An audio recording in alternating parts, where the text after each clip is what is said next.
Olá galera, esse é o canal de Boas com Ita, eu me chamo Isaías Costa e nesse vídeo eu vou resolver uma questão interessantíssima da matéria de ondas, mais especificamente o conteúdo de efeito Doppler. E eu já de antemão quero dizer isso, que essa aqui é uma questão que trata de efeito Doppler e que não precisa da fórmula do efeito Doppler. Gente, é uma questão interessantíssima, foi uma das questões mais bonitas que eu já peguei dentro desse conteúdo para resolver. Eu até demorei um pouquinho na resolução dela, porque eu jurava que era preciso utilizar a fórmula do efeito Doppler, mas não, gente, não precisa. Ela é uma questão muito mais assim de sacada, de interpretação, do que de uso de fórmulas. Essa é uma matéria que eu sempre digo aos alunos, assim, quando eu dou aula dessa matéria, que os alunos, de modo geral, têm dificuldade para aprender, porque é uma fórmula muito chatinha, a fórmula do efeito Doppler. Mas né, nessa questão em específico não precisa ser utilizada, gente. Eu tenho certeza que vocês vão curtir muito a resolução dela. Essa aqui é uma questão que eu peguei na prova da UBC, Olimpíada Brasileira de Ciências 2022. Antes de começar para valer aqui a resolução, eu peço a vocês a gentileza de darem um like no vídeo, de seguirem o canal, de compartilharem com os amigos. Isso ajuda muito o algoritmo do YouTube a reconhecer que isso aqui é um conteúdo relevante e assim distribuir o vídeo para mais pessoas, beleza? Então vamos lá, gente. Ela diz o seguinte, essa questão. Para estudar o efeito Doppler, dois amigos resolvem fazer um experimento no velódromo. Um deles pedala uma bicicleta na pista circular, cujo raio é R.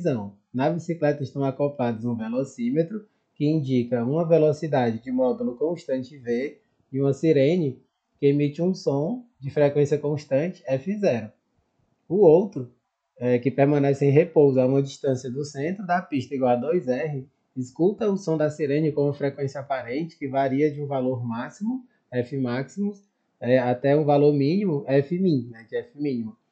Considerando que os ouvidos do amigo que está em repouso e a trajetória da buzina estão no mesmo plano horizontal, o menor intervalo de tempo ΔT entre a percepção da frequência máxima e da frequência mínima em função de V e de R é igual a. Aí quando você se depara com essa questão, você pensa, vixe, tem que fazer um esquema, desenhar e ver como é que seriam as maiores distâncias e maiores distâncias, né?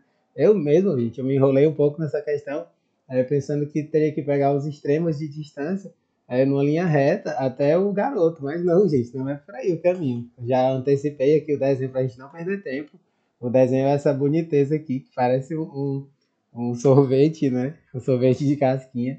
E aí eu vou mostrar para vocês que de fato é isso que a gente vai ter aqui, ó. O que que acontece? Eu vou só completar aqui o desenho, colocando aqui esse movimento do rapaz que está na bicicleta. Ele está fazendo esse movimento aqui, né? Ele está fazendo esse movimento nesse sentido. E aí a gente tem que se ligar do seguinte: o desenho realmente é esse que a gente vai ter, porque na hora de você pegar as frequências, a gente sabe que a frequência aparente ela está relacionada com a velocidade relativa entre, no caso de aproximação e de afastamento, né, da pessoa que está em movimento. Aí, esse aqui você tem um rapaz que está parado aqui nessa distância que a gente tem R, e aqui a gente tem R, distâncias iguais, e aí aqui em relação ao centro, né? Chamar esse centro aqui de ponto O, né? Só para exemplificar, deixar bem organizadinho. E aqui a gente tem que se ligar disso, que para poder ter a frequência mínima, aqui a gente tem que colocar tipo uma setinha assim, para aproximação, e aqui tipo uma setinha para afastamento, né? Que ele está com uma certa velocidade V, né? Que ele está com velocidade V, e aqui ele está com velocidade V. É preciso pegar, no caso, a frequência que acontece aqui, ela vai ser máxima quando essa velocidade estiver no sentido do garoto, e ela vai ser mínima quando a velocidade estiver no sentido se afastando do garoto, né? E aqui a gente vai ter as duas posições. Aqui a gente vai ter a frequência máxima à esquerda, e aí a gente vai ter a frequência mínima à direita, que é o afastamento. E aí, como eu falei, não precisa ser utilizado a partir da fórmula do efeito Doppler, não é necessário. Aqui é só geometria, vocês vão ver como é geometria pura. Essa questão ela foi feita de propósito dessa maneira para você perceber o seguinte: aqui a gente tem triângulos retângulos, né? Porque aqui você vê que esse segmento está tangenciando essa pista circular. Aqui a gente vai ter ó, esses ângulos, dá para gente saber quanto é que mede esses ângulos.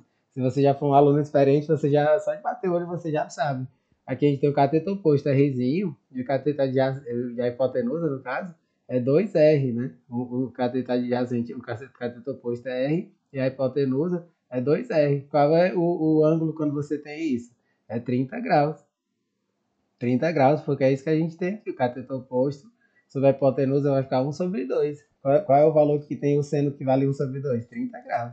Eu nem vou fazer esse cálculo, porque, a meu ver, não é necessário. Acredito que vocês, com essa explicaçãozinha aqui, já sacaram isso, né? Então, você, né, tendo seno de 30 sendo 1/2, é exatamente o ângulo que a gente vai ter aqui. E aí a gente sabe que o ângulo oposto, a gente vê que isso aqui é um quadrilátero, né? A gente tendo dois ângulos que valem 90, um que vale 60, o outro ângulo só pode ser quanto? Só pode ser 120 graus. E aí o que a gente tem que se ligar? Que o intervalo de tempo entre a frequência máxima e a frequência mínima é quando o ciclista percorre esse arco de circunferência. E aí esse arco de circunferência a gente pode chamar de Lzinho. E aí é só precisa se ligar disso, que o Lzinho, quando é que vai ser o Lzinho? Sendo um arco de circunferência e sendo 120 graus, a gente sabe que 120 graus é 1/3 da circunferência, né? Ele vai ser 1/3 do próprio comprimento da circunferência. E quanto é que é o comprimento da circunferência? 2πr. O que ele vai percorrer vai ser 2πr/3. E aí o intervalo de tempo vai ser quando ele percorrer isso com velocidade v. Então a gente vai ter isso, ó, v é igual ao L, né, sobre ΔT. E aí o ΔT, ele vai ser simplesmente L sobre V. Mas quem é o L? O L vai ser o que a gente acabou de calcular. Esse L vai ser 2πr sobre 3. E aí o 3 vai multiplicar o V. Fica exatamente isso. A conta dessa questão é simplesmente só isso. 2πr sobre 3V. Letra B a resposta, né? Você vê que é uma questão que tem pouca conta, mas que ela tem muito raciocínio, né? Ela é uma questão que envolve muita geometria também, né?